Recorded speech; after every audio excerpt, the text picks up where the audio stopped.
Itong viral ngayon sa social media, itong si Sarah Geronimo, isang actress at singer, kilalang singer. Maganda yung kanyang boses kaya idol ito ng karamihan. Alam niyo po ba na si Sarah Geronimo ay kaanib ng Victory Christian Fellowship mula noong 2007 na siya po ay isa palang born again, itong si Sarah Geronimo. Yung kanilang grupo are claiming to be born again Christians at kahit i-search nyo pa yan sa Google, yun talagang nakalagay.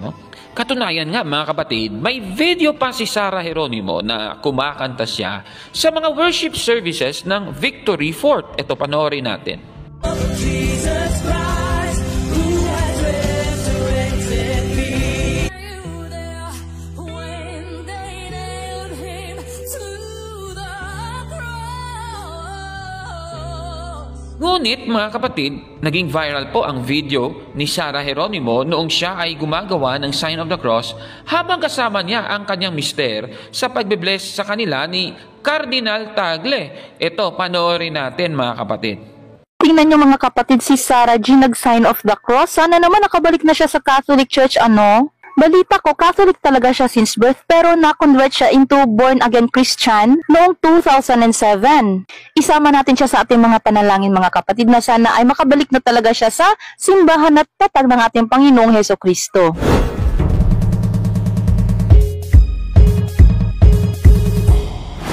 Sa puntong ito ng ating programa, kung hindi ka pa nakasubscribe, pakiclick po ng subscribe button at ang notification bell para updated po tayo sa ating mga susunod na videos. Kaya, let's go at simulan na natin! Magandang araw mga kapatid and welcome na naman sa isang bagong episode ng Factbusters PH.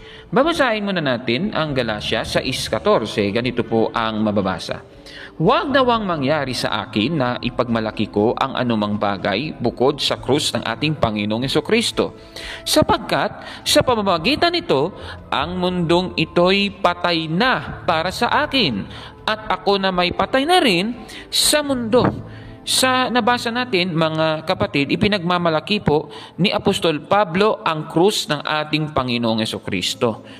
At sa ating episode ngayon, tatalakayin natin itong viral ngayon sa social media, itong si Sarah Geronimo, isang actress at singer, kilalang singer. Maganda yung kanyang boses kaya idol ito ng karamihan. Alam niyo po ba na si Sarah Geronimo ay kaanib ng Victory Christian Fellowship mula noong 2007 na siya po ay isa palang born again, itong si Sarah Geronimo. Yung kanilang grupo are claiming to be born again Christians at kahit i-search nyo pa yan sa Google, yun talagang nakalagay. Katunayan nga mga kapatid, may video pa si Sarah Geronimo na kumakanta siya sa mga worship services ng Victory Fort. Ito, panoorin.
Katunayan, mga kapatid, ikinasal po si Sarah Geronimo at ang asawa niya na si Matteo Guicelli sa nasabing simbahan, mga kapatid. Naging issue pa nga yan, yung kanilang naging secret wedding, Ngunit mga kapatid, naging viral po ang video ni Sarah Geronimo noong siya ay gumagawa ng Sign of the Cross habang kasama niya ang kanyang mister sa pagbe-bless sa kanila ni Cardinal Tagle. Ito, panoorin natin mga kapatid. Tingnan nyo mga kapatid, si Sarah G nag-sign of the cross. Sana naman nakabalik na siya sa Catholic Church, ano? Balita ko, Catholic talaga siya since birth pero na-convert siya into born-again Christian noong 2007. Isama natin siya sa ating mga panalangin mga kapatid na sana ay makabalik na talaga siya sa simbahan at tatag ng ating Panginoong Heso Kristo. Ang sinuman ang nabubuhay para sa sarili lamang. Ang sinuman ang lamang. Ayan, so napanood po ninyo, ano? Si Cardinal Tagle ay ibilines itong mag-asawa at nag-sign of the cross ang mag-asawa, mga kababayan. Ika nga sa Inquirer.net, ayan, no, sa article ni Jessica Ann Evangelista na may title na Look, Sarah Geronimo, Matteo Guidicelli received blessings from Cardinal Tagle. Ito, babasahin po sa inyo ito ng ating kaibigan at yung pagbabasa niya ay sa Tagalog habang nakikita nyo sa screen ang Ingles. Ito po ang nakasulat sa nasabing article.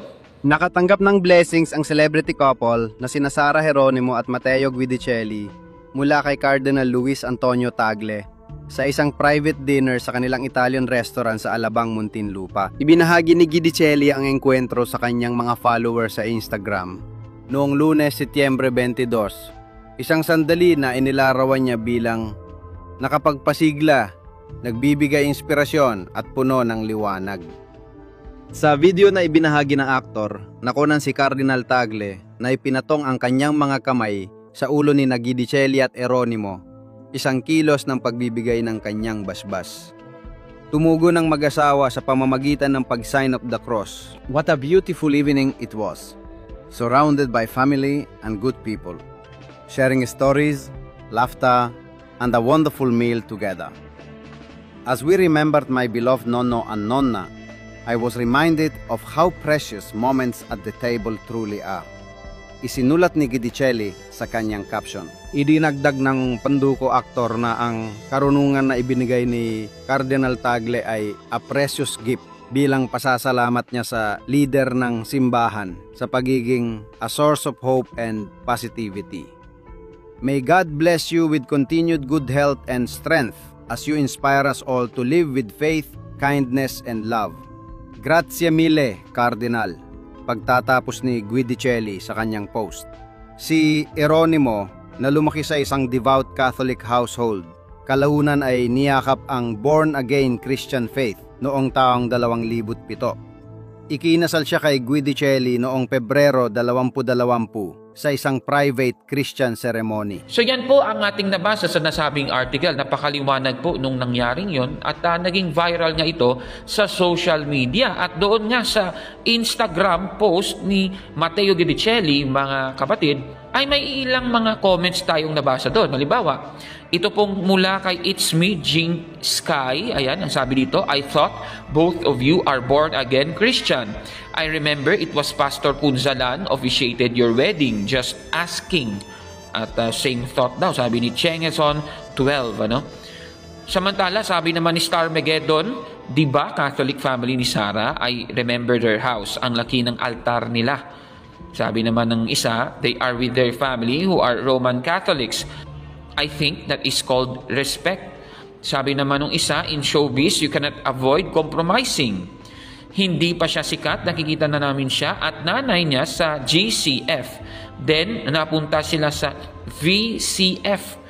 Ikinasal din sila sa Every Nation Church, yung VCF ni Pastor Paulo Punzalan. Tapos sabi naman ng isa, nag-side quest na naman si Cardinal Tagle. I love this moment. Sabi naman ng isang comment, ano bang masama kung may pic sila with the Cardinal? Bawal ba? Kaloka naman ng mga taga-comment section, uy, paano na lang pala kung sa isang Muslim sila nagpipicture? Naunsa naman taon sila, uy.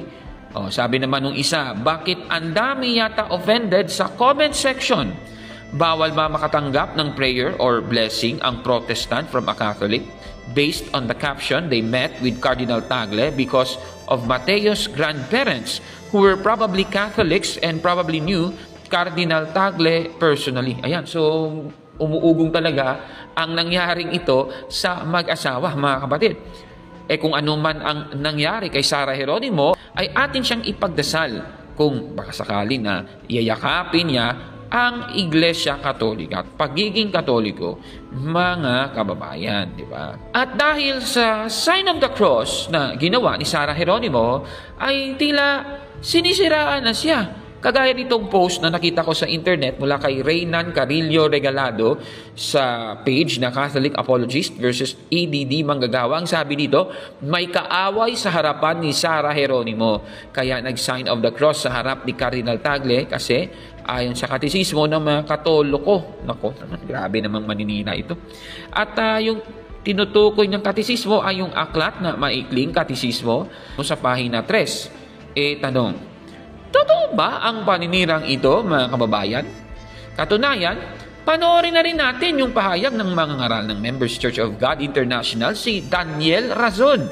Ito, panoorin natin siya.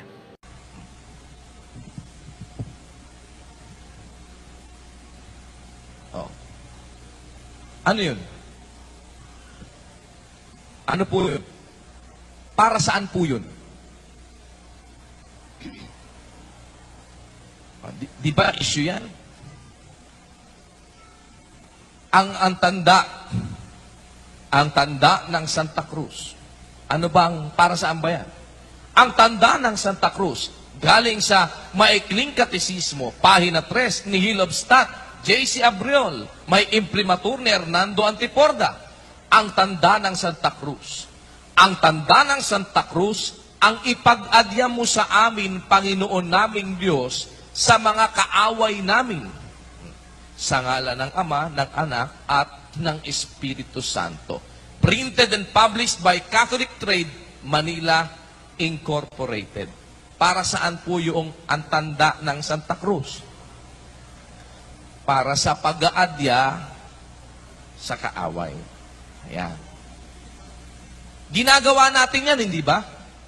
Yung mga Katoliko, di po ba ginagawa natin yan sa Katoliko? Naunawaan ba natin lahat kung bakit natin ginagawa? Yan. Sige nga, kayo ba? Kayo, hindi kayo nag-aantanda ng Santa Cruz. Yan pang-adya yan sa kaaway. Kaya nga kami, pag natatapat sa simbahan nag-aantanda ba kayo pag nakakita kayong simbahan? Di ba pag may nagdaan ng prosesyon, yung iba nga, pag may nagdaan ng prosesyon, hahabulin pa yun doon sa susunod na kanto Tapos,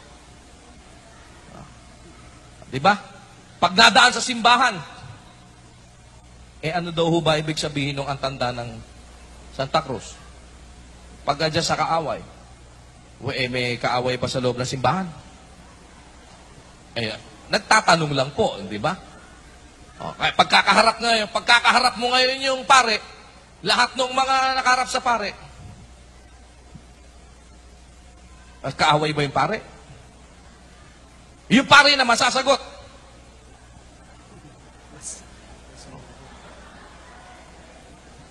Lalo naman kayong kaaway. Ganun ba ang... Ayan.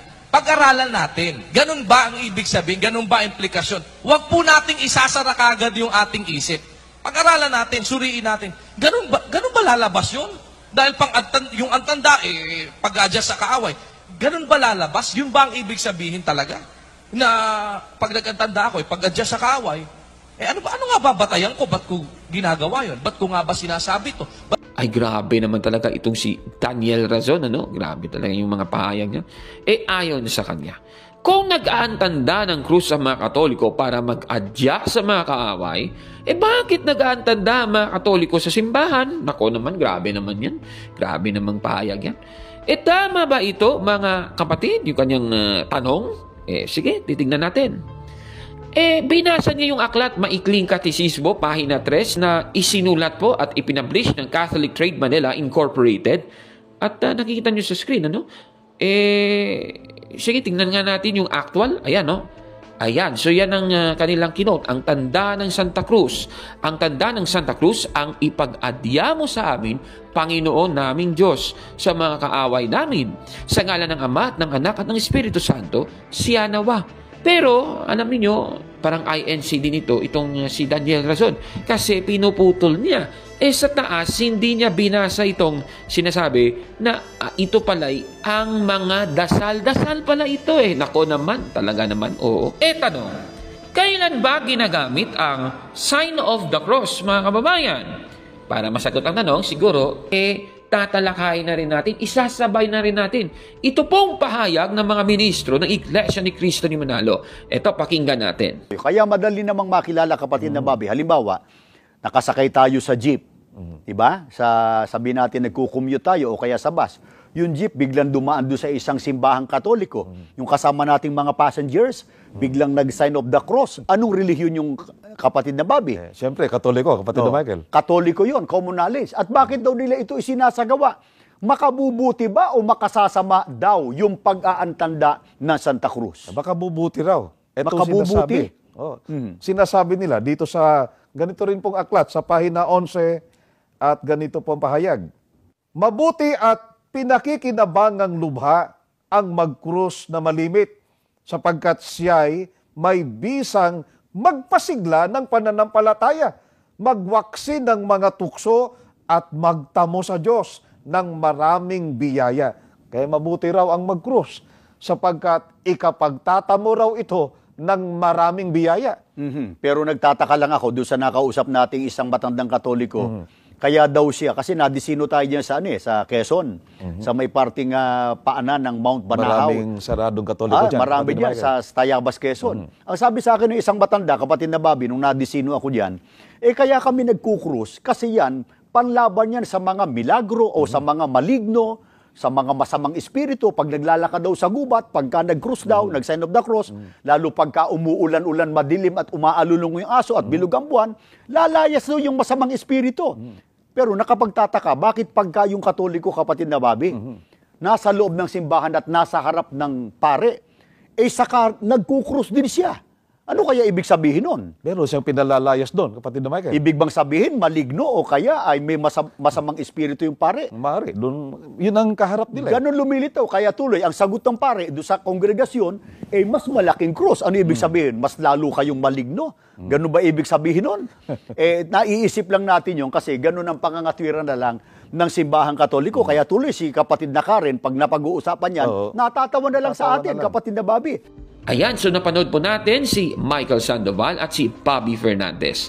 Binasa nila ang aklat na siya ang inyong pakinggan ang aral na Katoliko ni Enrique Demond sa pahina 11. At mula dito, ayon sa kanila, bakit nag-aantanda ang mga Katoliko sa simbahan? Sino ba ang pinalalayas nyo? Nako naman, tanong. Tama ba itong tanong na ito ng dalawang ministrong ito? Susuriin natin yan. Puntahan muna natin yung kanilang binasang aklat. Siya ang inyong pakinggan ni Enrique Demond, SVD, isang pari po yan, page 11. Nakikita nyo sa screen at yan talaga ang nakalagay. Wala naman tayong tutol doon, ano? Sige. Para masagot na ang akusasyon ng ministro ni Manalo at ng nag-post kanina sa nasabing page at ni Daniel Razon, sasagutin natin na tanong. Kailan ba ginagamit ang sign of the cross? Pamasahin natin ng aklat na My Catholic Faith ni Most Reverend Louis Laravier Moro sa page 393. Ganito po ang mababasa. We should make the sign of the cross, especially upon arising in the morning and retiring at night, before and after our prayers, meals, and principal actions, and whenever we are tempted or in danger. Whenever we are blessed at Mass, at benediction, or elsewhere, we should make it. By means of the sign of the cross, we obtain God's blessing and protection from dangers, both spiritual and physical. Mula sa ating binasa, gagamitin natin ito mamaya, ganito po yun. May tatlong magkaibang intensyon, kaya ginagawa ang sign of the cross. At ang ating patayan dyan, ay mismong ang aklat na binasa ng mga ministro ni Manalo kanina.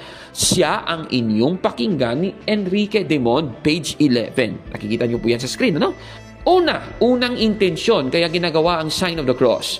Sabi dito, bisang magpasigla ng pananampalataya. Ibig sabihin, unang dahilan ng Katoliko sa pag-aantanda niya ng Santa Cruz ay para mapasigla niya ang kanyang pananampalataya.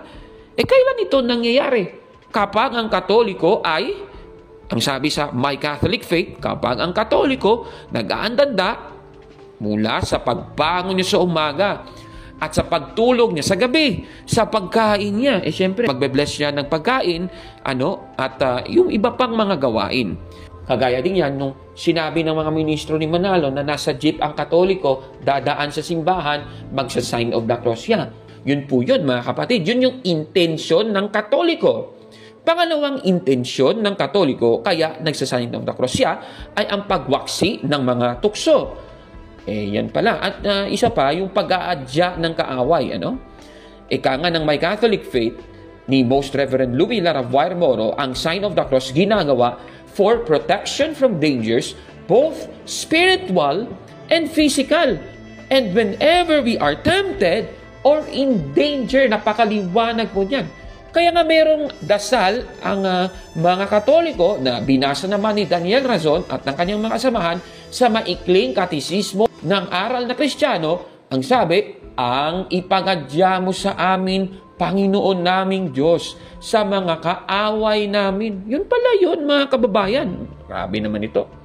Pangatlong intensyon ng mga Katoliko, kaya nag-aantanda ng Santa Cruz, ay para matamo ang maraming biyaya mula sa Diyos.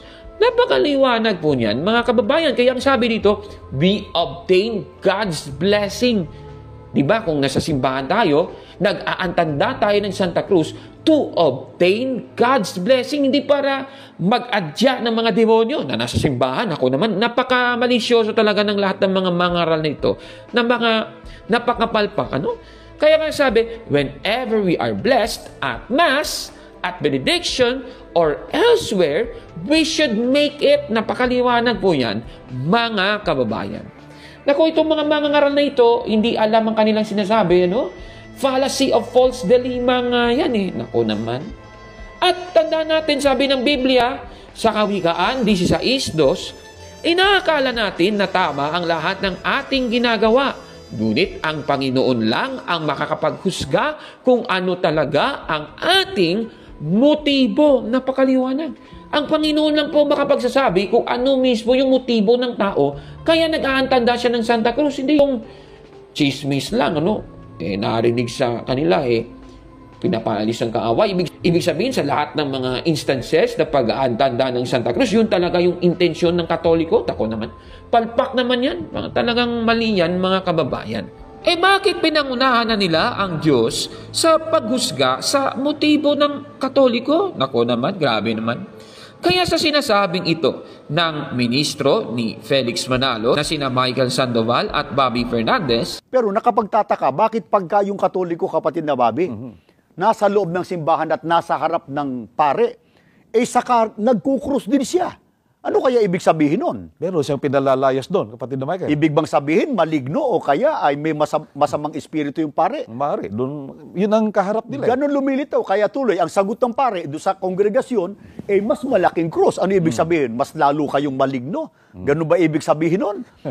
Naiisip lang natin yun kasi ganon ang pangangatwiran na lang ng simbahang Katoliko. Kaya tuloy si kapatid na Karen, pag napag-uusapan yan, natatawa na lang sa atin. At ni Daniel Razon, mangangaral ng Members Church of God International, Nadaan sa simbahan. Ano daw ho ba ibig sabihin ng antanda ng Santa Cruz? Pagkadya sa kaaway. May kaaway pa sa loob ng simbahan. Nagtatanong lang po, di ba? Pagkakaharap mo ngayon yung pare, lahat ng mga nakaharap sa pare, kaaway ba yung pare? Yung pare na masasagot.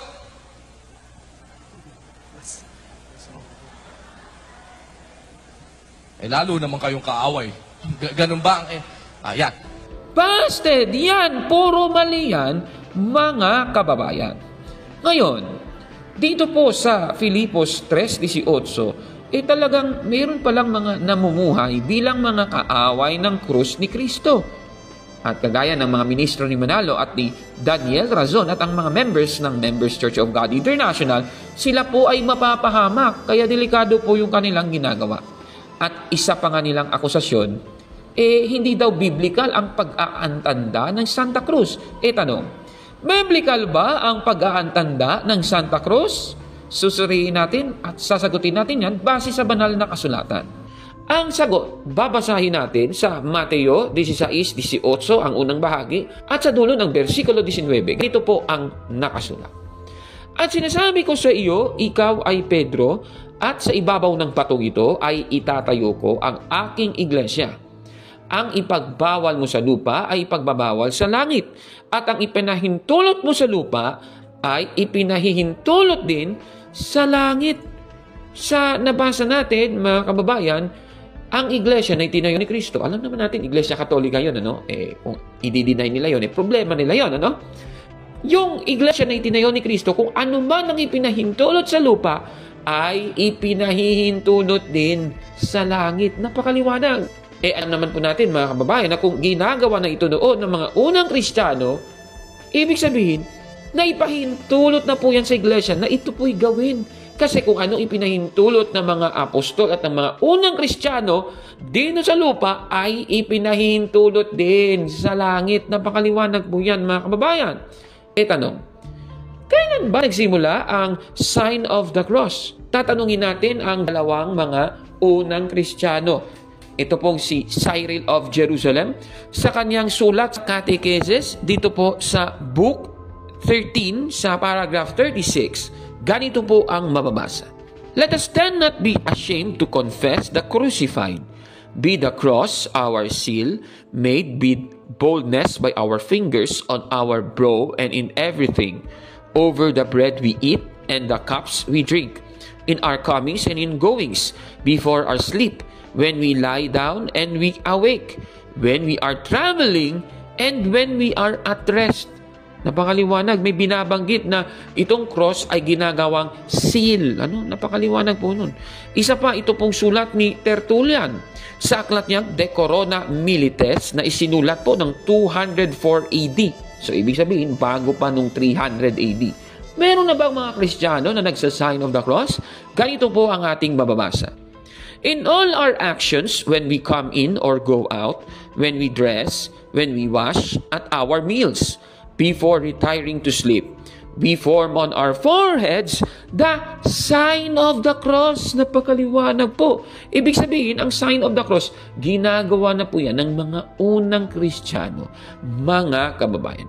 Ibig sabihin, dahil ipinahintulot po ng mga unang Kristiyano ang pagsasign of the cross, at ayon sa Mateo 16:19, ang ipahintulot mo sa lupa ay pinahintulot mo sa langit, biblical pala ang sign of the cross. Ganun pala yun Napakaliwanag naman. At yan ay ginawa na noon ng mga unang Kristiyano, mga kababayan. At ito rin ang ginawa ngayon ni Sarah Geronimo at ng kanyang mister, mga kababayan. Napakaliwanag. Ito, panoorin natin muli. Ang sinuman ang labong buhay para sa sarili lamang. Ang sinuman ang lamang. Tingnan nyo mga kapatid, si Sarah G nag-sign of the cross. Sana naman nakabalik na siya sa Catholic Church, Balita ko, Catholic talaga siya since birth, pero na-convert siya into born-again Christian noong 2007. Isama natin siya sa ating mga panalangin, mga kapatid, na sana ay makabalik na talaga siya sa simbahan at tatag ng ating Panginoong Hesukristo. Ano pong masasabi niyo sa ating episode ngayon? Comment down below, mga kapatid. At kung like mo ang video na ito, i-smash ang like button at mag-subscribe sa ating YouTube channel, Factbusters PH. Kaya huwag maniwala sa sabi-sabi. I-check mo na kung fact nga talaga.